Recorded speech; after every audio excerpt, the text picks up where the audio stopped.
Good day, I'm Oskar Sherelief, and these are the latest news from Kazakhstan.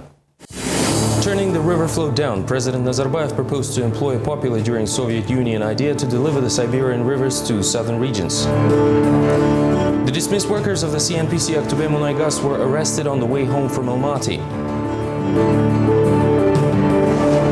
Feeling information gap was so pauperous, the Khabar television station, considered an official media of Kazakhstan, is switching from news to entertainment format.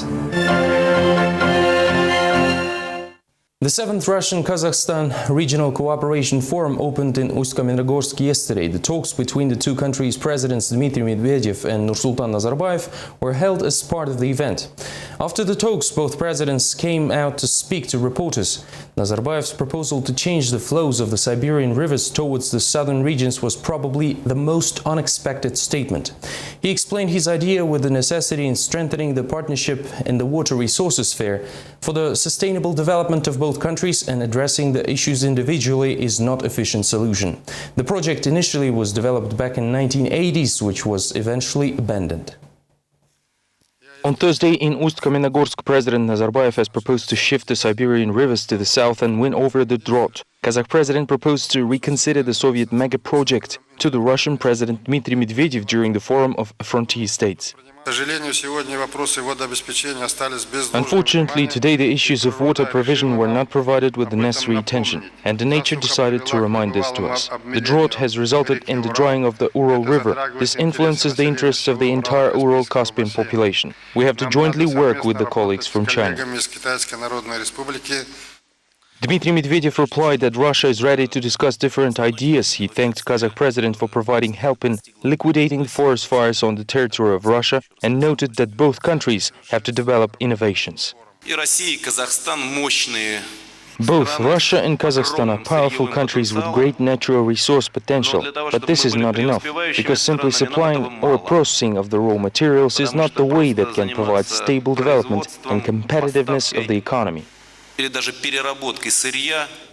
The exhibition of plumbing devices within the framework of the forum is probably the only obvious project from the high-tech cooperation between the two countries which was presented at the forum. Dmitry Medvedev and Nursultan Nazarbayev have seen how to clean the old system without changing it. Presidents also visited the Eastern Kazakhstan Technical University and the Industrial Park Altai. The majority of the mass media were not allowed to enter the exhibition, referring to the high security measures. Police officers that were on duty everywhere were prohibiting the filming.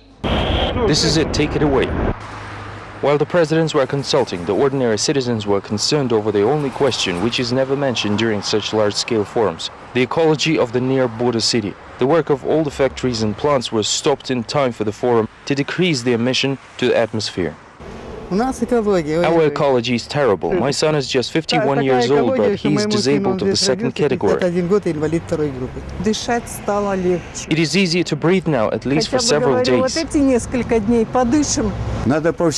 I wish they would conduct such forums every day. The residents of Ust-Kamenogorsk are happy for the forum, as the large-scale improvement was not done in their region for quite a while. This is already an 8th meeting of the two presidents, and political experts claim that they are all rather formal. However, Nazarbayev had emphasized that the meeting is organized under the Customs Union initiative, though absence of Belarusia seems quite strange. Regarding the economic integration, there are still a lot of unclear situations in creating the unified economic space. Each party attempts to promote its own interests without listening carefully to its companion. This is quite normal process, say some political experts. Moreover, Kazakhstan, by its majority population, is a Russian-speaking country. Plus, the geographical factors play a rather important role in these relations, as it shares the longest land frontier in the world with Russia. This serves a heavy argument for both countries consider everlasting strategic partnership. There is no such expectation to have something drastic to happen after this meeting. This is a regular work meeting already the 8th, and each time it may solve some small issues. This is a rather progressive advance of relations between the countries. This is a peculiarity of Russian-Kazakh relations. The meeting of two presidents may solve the fate of the most politicized economic scandal over the Kazakh gold assets purchased by the Russian Polish gold company. In April, the management of the mentioned company had initiated a claim at the High Bench Court of London against previous owners of the Kazakh gold company, accused in overpricing the market cost of the assets. In its turn, the Kazakh authorities have instigated a criminal case against the Russian company's management, accusing them in fraud operations during purchase procedures. This had forced the company management to officially refer to Kazakhstan's president Nursultan Nazarbayev, calling for his assistance in clearing the situation. The scandal over the company may eventually result in social explosion, since about 4,000 employees will not be paid their salaries. The golden scandal over the Kazakh gold assets may reach the highest level of bilateral relations, as some experts suggest. Presidents of two countries may talk about it informally during the meeting. Russian company Polish Gold is claiming through the High Bench Court of London the $450 million to be paid by the Kazakh gold previous owners. Company claims it had overpaid as the equipment was outdated and the data on the production volume exaggerated. This happened during the heat of financial crisis, when the cost of the assets was minimal, but today the asset may be valued in much higher sum. There is a possibility to sell it off on a higher price to another market player. Oppositely, in Kazakhstan, the Russian Polish gold management is accused in fraud when buying the Kazakh gold assets. However, the Russian company seems quite decisive in struggle for Kazakh gold. After its numerous statements made in the media, the official letter addressed to President Nazarbayev followed. It's not really comfortable for us at the moment. If you will say the Polish gold had abundant, it won't be true. We rather refrain from commenting, as this is indeed a fateful moment. But we don't know how things will go. We'll see. The issue is anticipated to be regulated on the highest level. The sooner the better, say some observers, as the social consequences of economic scandal are rather obvious. It means about 4,000 workers won't get paid if the company's accounts will not be unblocked. The bid for the company is increasing. Perhaps the parties will not be so judgmental, say some experts, yet the fate of assets still under the question. However, this again indicated the truth about Kazakh business practice, which goes side by side with politics. You're watching the news from Kazakhstan. Police have arrested the three dismissed employees of the CNPC Aktube Munaygas company in the Kandagach railway station yesterday morning. Karlybay Telybayev, Serik Bitikbayev and Kosain Kulmuratov, all members of the Narazılık Independent Trade Union, were returning home from Almaty after participating in the Kazakhstan 2012 Movement Conference. The oil workers presented the EU Parliament members materials containing numerous violations of labor rights by investors. When the oil workers were coming out of the wagons, they were approached by a young unidentified man who punched Kosain Kulmuratov, jumped in the wagon and pushed Serik Bitikbayev. The workers were immediately taken to the nearest police station, where they were forced to write a statement. After 2 hours, they were both released. Three workers members of the Independent Trade Union were admitted guilty for organizing the strike in Western Kazakhstan region on June 16th this year. The lawsuit was initiated by the employer, whose claim was fulfilled by the local court. The mentioned workers were first fined and eventually dismissed for non-attendance. On-duty police officers denied the provocation claims, saying this is nothing but a regular rail station incident.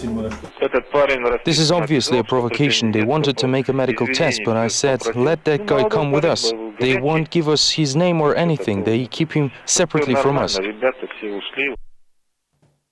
Human rights defender Vadim Kuramshin, who was arrested under the similar scheme, got released yesterday. In late August, Vadim, along with the group of ex-convicts, went to Kokshetau to film a documentary about the tortures in prisons. He had also planned to meet with the EU Parliament members. However, short after his trip started, Kuramshin was attacked by an unidentified person in the bus station and immediately arrested by police with disorderly conduct charges.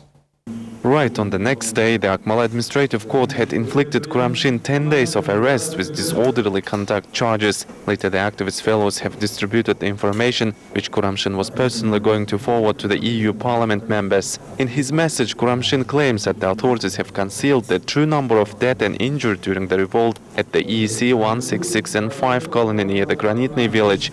According to our data, the total number of deaths was 7, including 4 shot down from firearm. The penitentiary Systems Committee and the colony's administration refrain from any comment and deny the fact and avoid telling details of the incident. This provides a ground to conclude the convicts were shot to death. We know of only one name so far, it's Danyar Iskakov.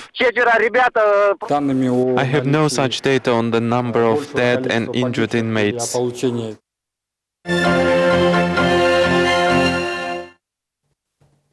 Residents of the apartment block constructed by the Sert company were anticipating to meet with the Almaty district administration head Marat Primbekov. The interest holders expected to address some urgent issues. More than 100 interest holders of the first waiting list live in the incomplete premises for already 1.5 years. They managed to lay power grids since that time. Residents were disappointed when instead of the district's highest official, administrative clerk came to the meeting. The residents of the unfinished construction project of the Almaty housing complex Sert were not able to meet with the Almaty district head. The members of the district administration promised to organize a meeting with Marat Primbekov, but the state official has not arrived to the meeting. Dauren Kirimbekov, the specialist of the housing department of the administration, has arrived instead. Wait, you just arrived here. No, I can't answer any questions. What is the reason of your arrival? Well, I came here to do my personal business. Are you a shareholder? No. Wait, can I even ask you a question? The multi-apartment block had to be put into operation 3 years ago. However, already last year, the shareholders of Sert have entered the building without waiting for the completion of the construction. Can you imagine saying to your children to bring water every day and telling him to drink less because he will have to use the bathroom? Everything we have is sewage and electricity. We don't have anything else, only promises. Sarsenov's family lives in their new apartment for already 1.5 years. They're doing the maintenance works on their own. The counters and the radiators were stolen. All the residents of the house use the water pump which is located near the building. It is hard for pensioners to go up to the 7th floor, but they have no other choice. They no longer trust to the promises of the authorities. All of them are lying. The workers, the leadership. What is his name? Nurbalat? This is why we're not even asking any questions. The grown-up people are lying. They're lying barefaced. The constructors are promising to provide the water to the Sert complex residents since May. The shareholders hope that the protest actions will improve the situation somehow.